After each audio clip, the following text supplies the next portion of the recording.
সবাইকে ওয়েলকাম জানাই Bose science YouTube চ্যানেলে। আমি সোমনাথ। যত সময় বেস্ট নয় তত সময় রেস্ট নয়। এই মুহূর্তে আমার কাছে মাধ্যমিকের প্রশ্নপত্র রয়েছে। কালকে আমি তোমাদের মাধ্যমিকের প্রশ্নপত্রের উত্তর দিয়েছিলাম এবং সেখানে 3টে উত্তর হয়তো ভুল দিয়েছিলাম, কারণ খুব তাড়াতাড়ি অ্যান্সার করতে গিয়ে একটা ক্যালকুলেশন ভুল হয়ে গেছে, একটা দেখতে ভুল করেছে, আর একটা অ্যান্সারে আমি একটু ভুল দিয়েছি। তো আমি কমেন্ট বক্সে জানিয়ে দিয়েছিলাম।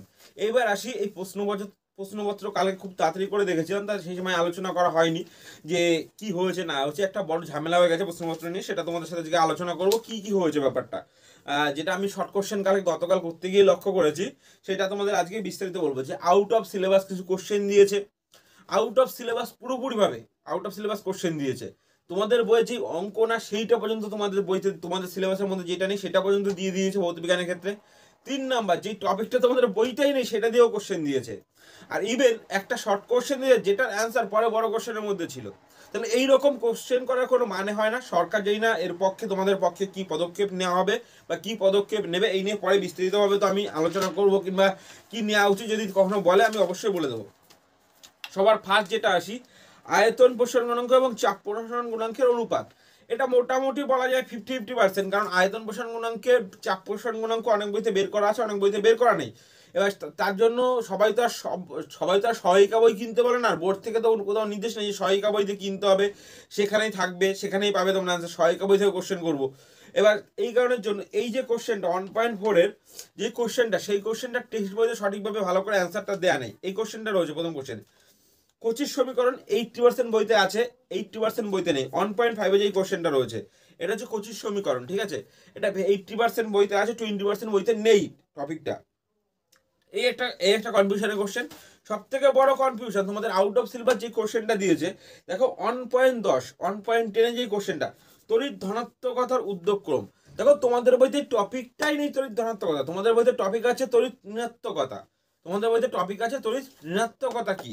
তারপরে এই উদ্যোগক্রমে এই কোশ্চেনটাও ভুল আছে। উদ্যোগক্রমে হলে দেখো এই যে অপশন বি তো সঠিক অ্যান্সার আমি বলেছিলাম, কিন্তু যদি উদ্যোগক্রমে আসে, উদ্যোগক্রম মানে ছোট থেকে বড়, সব থেকে কম কার ফ্লোরিনের হবে, সেই অপশানও ভুল দিয়েছে। সেখানে সেখানে অপশান পর্যন্ত ভুল দিয়েছে। আউট অফ সিলেবাস কোশ্চেন দিয়েছে, সেকেন্ড অপশানও ভুল দিয়েছে। তারপর দেখো তড়িৎ ঋণাত্মক, আমি জানি না এই ধরনের কোশ্চেন করার কি মানে হয়, কি বা বোর্ড কি মহত্ব ফালাতে চায় তোমাদের উপর, যেই না সেটা তাদের ব্যাপার। এবার আসি তাপীয় অভিযোজন পদ্ধতি। দেখো কোনো বইতে গেলে এই তাপীয় অভিযোজন পদ্ধতি এই ওয়ার্ডটা কোথাও খুঁজে পাবে না, লাইন দিয়ে কোনো টেক্সট বইতে খুঁজে পাবে না ওয়েস্ট বেঙ্গলের, ঠিক আছে। এই তাপীয় অভিযোজন পদ্ধতি থার্মিক পদ্ধতি, ঠিক আছে। থার্মিক পদ্ধতি হচ্ছে তাপীয় অভিযোজন পদ্ধতি। তা তোমাদের বইতে কোথাও উল্লেখ নেই থার্মিক পদ্ধতি মানে তাপীয় অভিযোজন পদ্ধতি। একটুখানি বুদ্ধি দিয়ে করতে হয় যে এইটাও তাপ দিয়ে করছি, বিজারণ হচ্ছে, তার জন্য তাপীয় অভিযোজন বলবো। তো দেখো এমনিতেই এখানে আমাদের কিছু মিশনারি মানে কিছু মিশন স্কুল কিংবা অনেক হাই কোয়ালিটির স্কুলে ভালো করে পড়ানো হয়, তাছাড়া তো বেশিরভাগ স্কুল ঠিক করে ভৌতবিজ্ঞানটাই পড়ানো হয় না। তা জানি না সেখানে এত জ্ঞানত্ব ফলানোর কি রয়েছে বোর্ডের তরফ থেকে, যে তাপীয় অভিযোজন পদ্ধতিতে জায়গায় ডাইরেক্ট থার্মিক পদ্ধতিতে কোন ধাতু নিষ্কাশন করা হয়, কার্বন বিজারণ পদ্ধতিতে কোন ধাতু নিষ্কাশন করা হয়। যেই ওয়ার্ডটা তোমাদের বইতেই নেই সেটা দিয়ে তোমাদের কোনো মানে হয় না। এবার আসি রাসায়নিক বিক্রিয়ায় ক্লোরোফর্ম উৎপন্ন শনাক্ত করো। দেখো রাসায়নিক বিক্রিয়ায় যে ক্লোরোফর্ম উৎপন্ন শনাক্ত, তার একটা বিক্রিয়া দেখো তোমাদের বইতে দেখো দেয়, তোমাদের এইখানে প্রশ্নে দেখো দেয় রয়েছে। এই কোশ্চেনটা দেখো এক ধরনের, এই বিক্রিয়াটা এক জায়গায় করতেও হবে। তোমাদের আমি বলে দিচ্ছি বিক্রিয়াটা দেখো। দেখো এই 1.5-এর এই কোশ্চেনটা দেখো, এই কোশ্চেনটার প্যাটার্নের লাস্ট লাইনটা দেখো, এইখানে এই কোশ্চেনটাও তোমাদের করতে হবে। 1.25 মিথেন হাইড্রেট থেকে ক্লোরিন প্রতিস্থাপন করে ধাতে বাদে কার্বন টেট্রাক্লোরাইড উৎপন্ন করো। ওই ঠিক এই বিক্রিয়াটাই করতে হয় মাঝখানে একটা লাইনে এই যে তোমাদের বিক্রিয়াগুলো দেওয়া রয়েছে দেখো, প্রত্যেকটা বিক্রিয়া দেখো এখানে দেওয়া রয়েছে। এই 4টে বিক্রিয়া লিখে দিলে তোমাদের অ্যান্সার হয়ে যাবে। এই অপশান 1.5-এ যে 4টে অপশান আছে, এই 4টে অপশান লিখলেই তোমাদের 1.12-এর অ্যান্সার হয়ে যাবে, ঠিক আছে। একই কোশ্চেন রিপিট করার কোনো মানে হয় না 3 নাম্বারের মধ্যে দেয়ার, ঠিক আছে। এই যে 4টে অপশান, এই 4টে অপশান তোমরা যদি পরপর লিখে দাও তাহলে সেটার অ্যান্সার কোনটা, 1.12-এর। এবার আসি পরের কোশ্চেন আছে দেখো, এই যে কোন সূত্র থেকে গ্যাসের আয়তন প্রসারণ গুণাঙ্ক জানা যায়। 2.5, তোমরা কোশ্চেনটা খোলো। 2.5-এ যে কোশ্চেনটা আছে কোন সূত্র থেকে জানা যায়। তোমরা যদি এই কোশ্চেনটা দেখো, রিপিট কোশ্চেন এত করার মানে, যেই প্রশ্ন দিয়ে সেই প্রশ্নের উত্তর আবার ভিতরে দেওয়া আছে প্রশ্নের মধ্যেই। দেখো 4.3 খোলো, 4.3 খুলে দেখতে পারবে গ্যাসের আয়তন প্রসারণ গুণাঙ্কের সংজ্ঞা দাও, চার্লসের সূত্র থেকে মান নির্ণয় করো। এখানে দিয়ে কোন সূত্র থেকে গ্যাসের আয়তন প্রসারণ গুণাঙ্কের মান নির্ণয় করা যায়, এখানে আবার দিয়েছে চার্লসের সূত্র থেকে গ্যাসের আয়তন প্রসারণ গুণাঙ্কের মান নির্ণয় করো। এটা কোনো মানে হয় সব কোশ্চেনের, যে কোশ্চেন দিয়েছে সেটা আবার উত্তর ও প্রশ্নের মধ্যে দিয়ে দিয়েছে।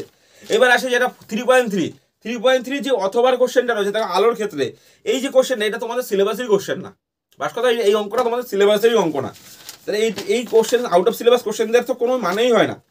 এবার দেখো তোমাদের আরেকটা যেটা অঙ্ক দেখাই, যেটা হচ্ছে 4.6 এই কোশ্চেনটা অনেকে বলছে যে এটা out of syllabus question diagram. তো আমি তো মনে করি না এটা আউট অফ সিলেবাস কোশ্চেন, এটা ঠিকঠাকই আছে, একটুখানি কঠিন ডায়াগ্রাম দিয়ে দিয়েছে।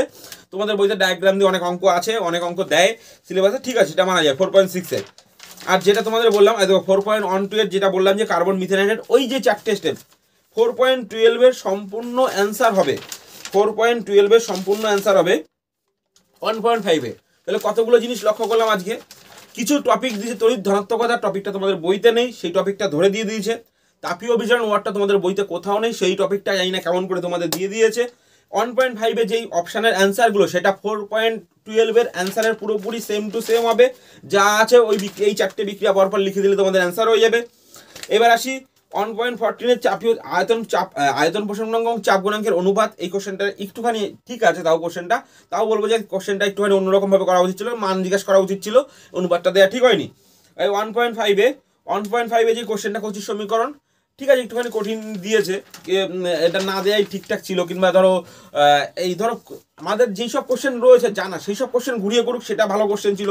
এর ভিতর অনেকগুলো খুব ভালো ভালো কোশ্চেন করেছে, তা যেমন আমি একটা কোশ্চেনে বলেছি আলোর ক্ষেত্রে যে কোশ্চেনটা করেছে এই কোশ্চেনটা খুব ভালো করেছে, যে আলোর দেখো এই কোশ্চেনটা খুব ভালো করেছে, এটা বলছি 4.3 যেমন আপেক্ষিক প্রতিসরাঙ্ক এবং পরম প্রতিসরাঙ্কের মধ্যে সম্পর্ক লেখো, কোন মাধ্যমে আপেক্ষিক প্রতিসরাঙ্ক কোন কোন বিষয়ের উপর নির্ভর করে, এই কোশ্চেনটা যেমন একটা ভালো কোশ্চেন, ঘুরিয়ে কিছু কোশ্চেন করেছে খুব ভালো করেছে।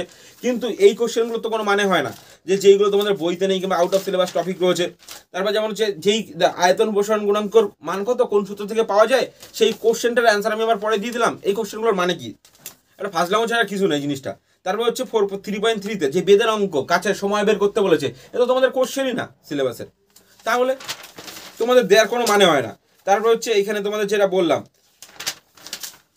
যে এই কোশ্চেনগুলো, তো আমি প্রত্যেকটা কোশ্চেন দেখিয়ে দিয়েছি।